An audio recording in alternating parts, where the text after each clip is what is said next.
All right, so welcome back to Coach Cove's B-Ball Breakdowns. As always, I'm Coach Cove. Today, we're going to be looking at the NIT Championship game. It's the UNT Mean Green playing the UAB Blazers. So let's just get right into the highlight. This is the first play of the game. UNT has won the tip. So it starts with this double screen here. Sissoko and Scott are setting it for Huntsberry. And then Sissoko's giving another one to Tyler Perry coming up. But watch this backside action. So Scott's going to backdoor. We got this fill, and the guy who passed it went straight to the corner. That opens him up so that this action, once it develops, you have something on the backside there. It's really important that our timing is good here. So watch Reuben Jones right here. He passes the ball up, and he goes all the way to the corner. Like he's making a dead beat to go all the way here. So now these two, Tyler Perry and Mule Sissoko, they get this read off the ball screen. Basically, it's more of a slip than anything because Trey Jamison has kind of stepped up and cut off Tyler Perry from driving the ball. But now this is Ty Brewer right here, who started the play guarding Reuben Jones. But because of this backside action, because Scott is cutting through and Kai Huntsberry is filling up, Ty Brewer is the only man left. But he's got to play. He's got to be the secondary defender on the pick and roll action. This backside action is what frees up this look on the weak side, because Ty Brewer is forced to clog this lane up, and it's just too long of a closeout for him to get back. Let's take a look at it one more time. All the way through, it's Huntsberry coming across, then TP coming up to get it. Go to the corner, fill up, backdoor, and then boom. That's it. That's the play. But it's good heads up by Scott, really, to get this backdoor cut and get his man out of the area so that Reuben Jones can fill up. And Kai Huntsberry continues to create space because he also recognizes that this is going to be a good spot in the court for Reuben Jones to fill up to. So he continues to creep up and get way outside the three-point line. And then just, like I said, a long closeout for Ty Brewer to make to Reuben Jones right there. So North Texas has already put a 7-point. They were up 7-0. UAB just hit 2 free throws. So they come out in this zone action here. Now, pay attention to the first 3 passes in the zone. UAB's got active hands. They're in the passing lane, and we react by kind of being tensed up and like ball faking a lot and like just trying to get the ball out of our hands. It looks really sped up and nervous for the first 3 passes. But then after that, we kind of slow our pace down, and that's when we get the open look. So let's just run through it real quick. You can see doing a lot of ball fakes, not really sure where to get the ball going. We just want to get the zone moving. So, but after that pass right here, so it's really the 4th pass, we kind of slow our pace down, and we almost force UAB to get into a man look right here just by being so spread out, 4 out, 1 in. Watch Kai Huntsberry. It's really the pace of this play that frees up the look. That's what's a funny game. It's like once you slow down sometimes and just recognize what you have is when you get a good look. So Kai Huntsberry right here, he's going to end up shooting a 3. But his pace is really important because he's just creeping back. He's calling this play. He's calling this screen out. But he's creeping back. And it's not until this screen happens that he kind of picks up his pace and actually gets a look to the rim. So he's just really like trying to create space here. But now, as soon as TP puts it on the floor, Kai increases his pace.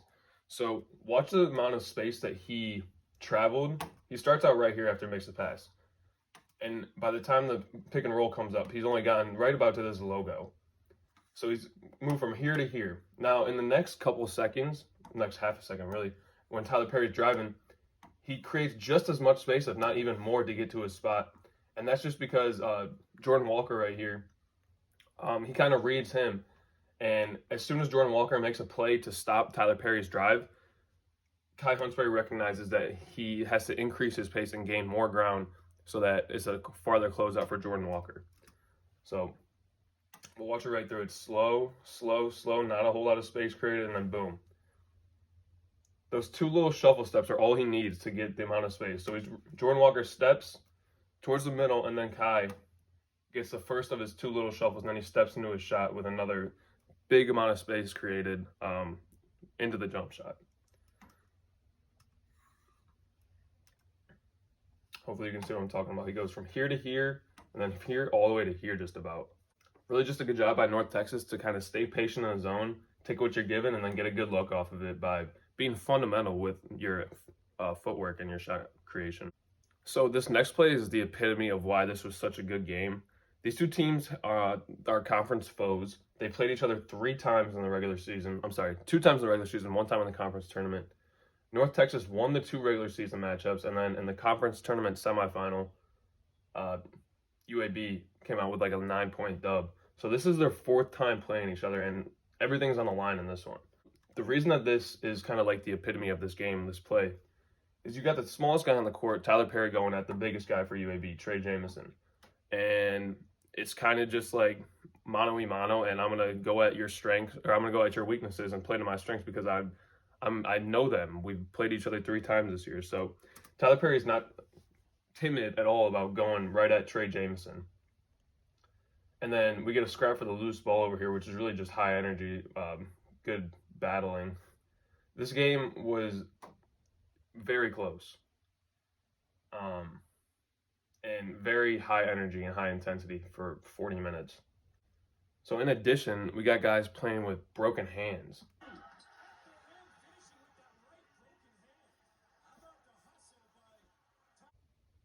So that was Trey Edey finishing with that right broken hand. So that was Trey Edey on the other end finishing with that broken right hand. But this time it's Jordan Walker, who was really just sick all night long. He comes off this double screen right here, and he probably should have curled it, but he gets the switch on Tyler Perry and then hits a huge step back 3. Draws the foul as well, so he's going to go to the line for 1 more. But I say he probably should have curled it because look at how much space he's got by this point. There's a ton of space between him and his defender by the time he gets off this second screen. But he doesn't turn his head, and he doesn't really realize how far away this defender is from his back. Like I said, this curl is definitely open. But when he catches the ball right here, he kind of faces it. He squares up towards the hoop and gives a ball fake. It's just buying him time. He probably doesn't even really need the ball fake. He's open for this shot. But like I said, he doesn't really know where the defender is at this point. He doesn't know how close to his back he is from him. So he squares up the hoop. The ball fake buys him time. And then he sees that his defender is pretty much just closing out, flying past him. Maybe he thinks this guy might be able to affect my shot. So I'm going to put it on the deck and go around him. So good decision making here from Jordan Walker. He does get around Reuben Jones right here, but Tyler Perry's there for the switch, and these two know each other very well. Like I said, they played 3 times already. This is their 4th matchup. Both electric point guards that are highly competitive dudes. So Jordan Walker's sizing him up, and he just gets the better of TP that time. Really not bad defense, just better offense on that possession right there. So UAB's put the zone back on, and this time they beat it by pretty much forcing man and isolating Sissoko down here. So you can see they missed him that time on the first high-low. But this time he's able to get a seal on the backside and just lob it out to him. He's able to finish strong. But in this initial look on the zone, it's a good job by these 2 guards to be out far away from the 3-point line because that creates space for the high look. On his zone, the weak points are on the elbow and the short corners. That's where you're going to get the most high percentage looks. That's the most vulnerable place on the court. And anytime you get into the high spot, this low spot is almost always open. I've said it in a couple videos in the past, but if you catch the ball right here, you could close your eyes and throw it behind you, and it'll probably get there half the time. This time, that would have been the case. All you really needed was a little touch pass to Sissoko underneath, and he would have been there for the dunk. But like I said, so good job creating space that frees up this high look. We get it in. And right now, that's Davis. Javian Davis is recognizing that he's alone. So that pretty much breaks the zone. Javian Davis is forced to retreat and go crash onto Sissoko. And once he does that, we're pretty much manned up. So this time we're going to send the pick and roll, get a good hard screen right here, get contact on him, and then just get him sealed off to the hoop. They switch it. We're going to just seal him off and take advantage of the mismatch right there. Good job by UNT to, again, be patient with the zone and break it effectively. Good action right here, good screen, good physicality, and then just doing your work early, making eye contact. So I said in the last video, too, we saw it with Adama Sanogo. That eye contact in the post, if you're looking up to your guard and putting your hand up, that's telling me that you want the ball. It's pretty textbook right here from Sissoko. He's making eye contact with the guard up here, and he's got position, so he wants the ball. He's got the hand up.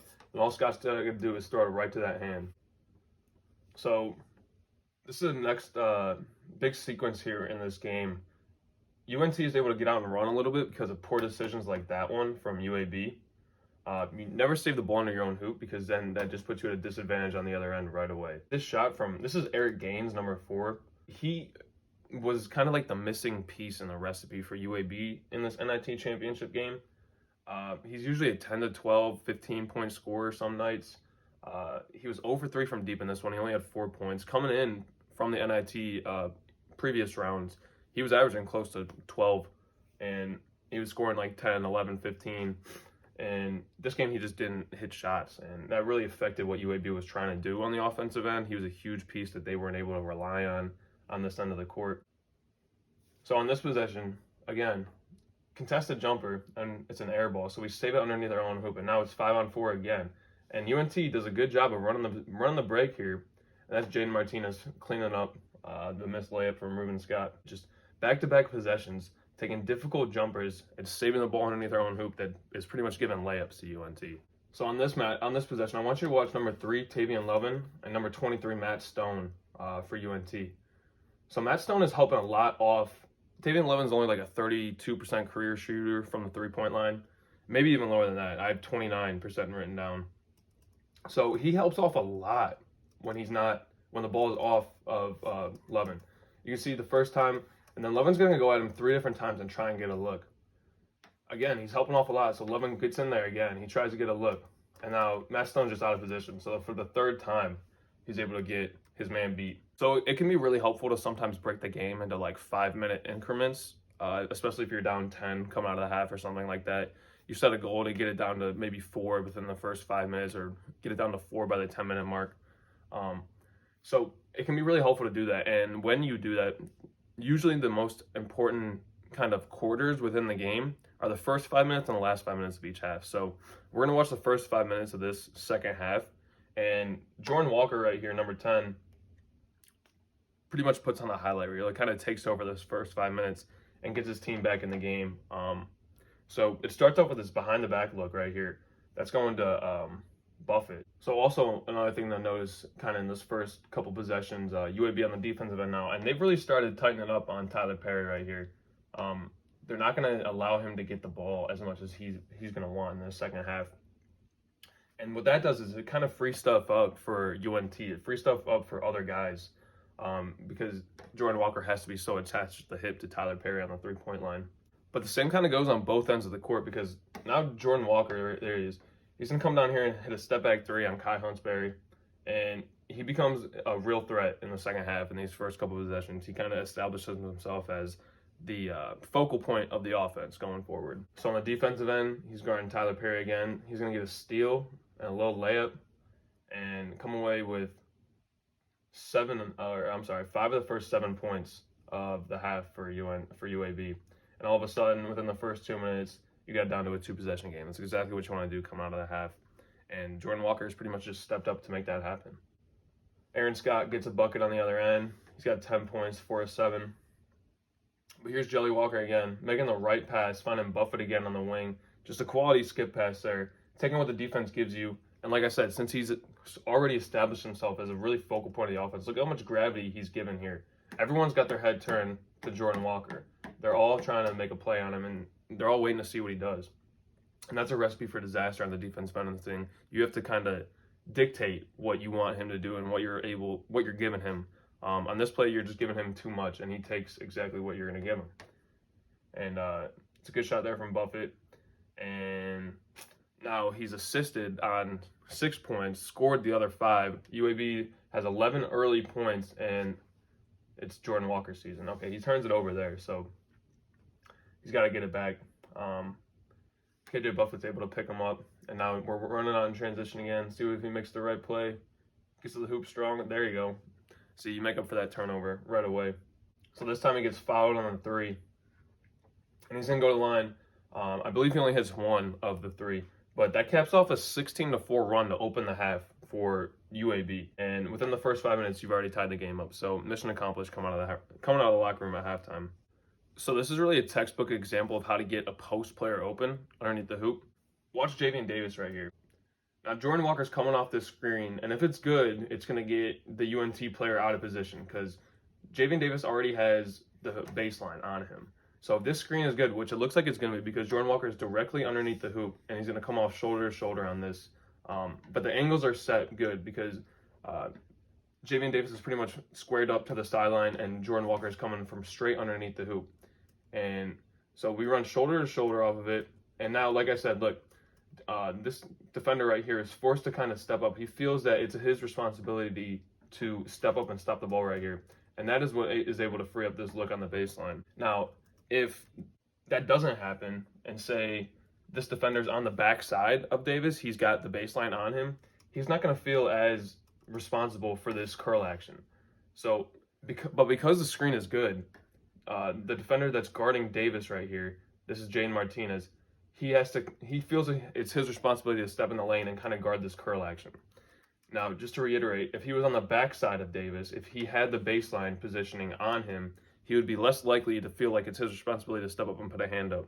But because the screen is so good, because the angle was set from underneath the hoop by Jelly Walker coming off of it, it forces Martinez to kind of feel responsible for this. And another reason that this play works is because Jordan Walker is so dangerous with the ball right here coming off that curl action.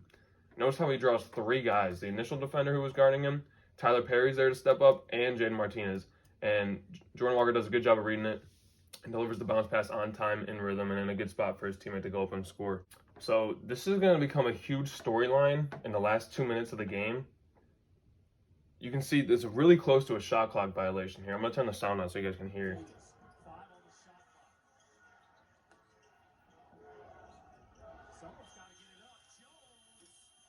So they do not call a shot clock violation. After the replay, it's easily tellable that it was indeed a shot clock violation, but leaves it at 3 for Tyler Perry. And it's a 3 that they shouldn't have had. And like I said, this is going to be a huge storyline when the game gets under 2 minutes because it happens again. They get a shot clock violation, and it's so close that the referees aren't comfortable calling it live on the court that they let the play go on, and it leads to free points for UNT. And later on in the game, you can see it really costs UAB. But in this next one, this is a huge play from Trey Jamison right here, number 55. And it's all about hustle. So look how far he's up past the logo, was where this ball screen is getting set. He's up past the logo, and he's a long way from the hoop right now. But watch how he busts butt and gets right to the rim. It's a good rim run. Suzuko's in decent enough position where the cutting, like this cut isn't there. But since he ran the rim so well and hustled his butt to get to the spot, he's able to get position on Suzuko, and he gives himself a shot for the rebound. He's able to get a bounce and get the rebound. So that's a huge job there from Jamison, just to be fundamental, be a good rim runner, be hustling to the ball, and give yourself a shot to make a play. Leads to 2 free throws for Jordan Walker. So good job there for UAB to kind of respond to that shot clock violation play. So UAB goes back to the zone on this possession, which, I mean, we've seen that it's been pretty vulnerable in the game. So kind of a questionable call to go back to the zone in this one. But we're getting down to crunch time here. So these next 2 possessions are really Aaron Scott making plays for himself by attacking the zone. So it goes to him the first time, and he's not able to get anything off of it. But we go right back, and this time he does attack the zone and get himself a good look, and he gets the fall high off the glass. So just to break this one down for a minute, this first pass, he's got to go up to get it. You can see his head is actually turned when he's got the ball in the air. He's trying to get a read and make a good decision as soon as he can. But because he had to go up to get it, he's not really able to attack the zone. He sees Levin right here in the corner, pretty attached to Perry, and he's not really thinking that I can get it to Perry, and I'm kind of these defenders are already working to get back in front of me. I'm just gonna give it back up and try and get another look. So we move the defense back over to the middle. Gaines is crashing hard to the middle, and we go right back to Huntsberry or to Aaron Scott. So this time Scott catches the ball. He gets his momentum going towards the hoop, kind of like we saw Kai Huntsberry do on the other end, going into his jumper. So this one he has to go up and get it. He's not able to get a good read off of the catch. This time he does get a good read. He's looking to attack, and he's making Lovin pretty much decide him. Is he going to step up and guard him right here, cut this off? Because I pretty much have Gaines to the hoop. I can split this middle and make Lovin decide. So Lovin has to make a decision. Am I going to go guard Tyler Perry in the corner and stay attached, or am I going to cut this off? So Scott is able to read Lovin. He clears out, and I'm just going to go right to the hoop and attack Gaines. If you're going to go guard Tyler Perry, I'm going to go take this shot. And that's exactly what happens. It's a good read from Aaron Scott. And actually, on the next possession, he does the same thing. This is Kai Huntsberry right here on the block with the ball, just inside the 3-point line. But we're pretty much overloaded on the right side here. We got Jones, Scott, and Perry over here. So Kai's kind of directing traffic. He's looking. He's making eye contact with Sissoko. And watch Sissoko read the play. He turns his head. He reads the defense. And then he just slips right on Buffett right here to get in his way and get Aaron Scott a free look. And again, he attacks the defense. He passes up the first good look and is just attacking the zone. So they're back in the zone. But Aaron Scott, for 2 possessions in a row, is able to attack the zone and get himself jumpers. First one was a high kiss off the glass. This time it's a jumper that goes through. So 2 just big shots here in crunch time late. And I just want to go back to sort of this eye contact and this communication between Huntsberry and Sissoko. Huntsberry's reading the play. He's using his eyes probably to look at Aaron Scott right here. He sees that this is the weak part of the court. We got 3-on-2 up here. And Sissoko, he gets his read and just steals off Buffett. Gives Scott an extra shot, or gives Scott extra time to get the ball and make a play, make a read. And because Buffett is closing out so hard, because he got pinned down, Scott is able to drive right past him and get a good look at the hoop. So that puts UNT up 6 with under 3 minutes left. So we got a 4-point game, 90 seconds to play. This one, Kai Huntsberry, he wants to go at Jordan Walker right here. He tries to get the switch, but he's going to have to do it against Lovin because they were able to get through the screen. So he takes this clock all the way down to 5, 4, 3, it's at 2, it's at 1, and he pumps, and then he gets it up.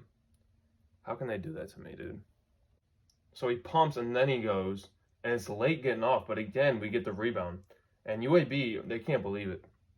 Because I'll put the audio on again for you guys. It's late. And the announcer's on the call. I don't think he got it.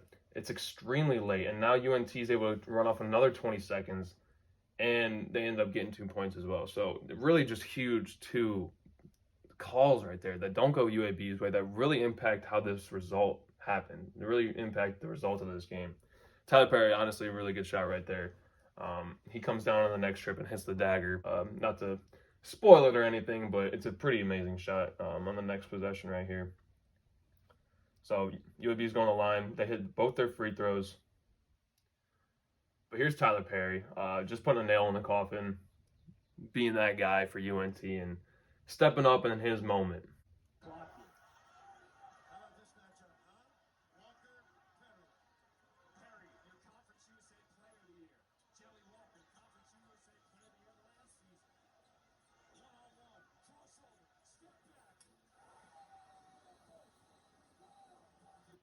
Yeah, that one's the dagger. They go up 7 in the last 24 seconds. Really tough to come back from that. But honestly, the intensity and the hustle and the effort and the heart and the motivation and then the storylines in this game, 4th time these 2 teams have played, really just all kind of came together for a great basketball game. And a really unfortunate end of the season for UAB. Those 2 shot clock calls were huge in this game. And there's nothing you can do to control that. So you kind of just got to move on, be happy, keep your head up from what you were able to accomplish this season. 29-10 is a stellar season. Just really good matchup here. Really fun game to watch. Hopefully you guys are able to see a couple other teams that you maybe not were too familiar with. And I talked about it in the last video, but I think they need to come back with like a conference championship game between. This would be UConn versus UNT. We've seen that anyone in March can win. FAU, we didn't get to see FAU play against UConn, but that was the same conference that UNT and UAB were both in. So I would like to see the chance for at least one of them teams to go up against the big conference, the national championship and national champions in UConn. And so I was reading about the NIT championship or the bracket, and from 1943 to 1946 during World War II, they actually played an NCAA champion versus the NIT champion. They had a championship matchup game for, I don't know, probably another trophy. But I think it'd be cool to kind of reinstate that and bring that back. So let me know what you think about that idea. Let me know what you think about the video. Let me know what you think about Tyler Perry and Jordan Walker down below. Check out the Instagram page. It's B-Ball Breakdowns with Coach Cove. A lot of good stuff on there, a lot of reels. Yeah, just keep watching. Thanks for tuning in, and keep loving, keep playing basketball. Yeah, that's all I got. Take care.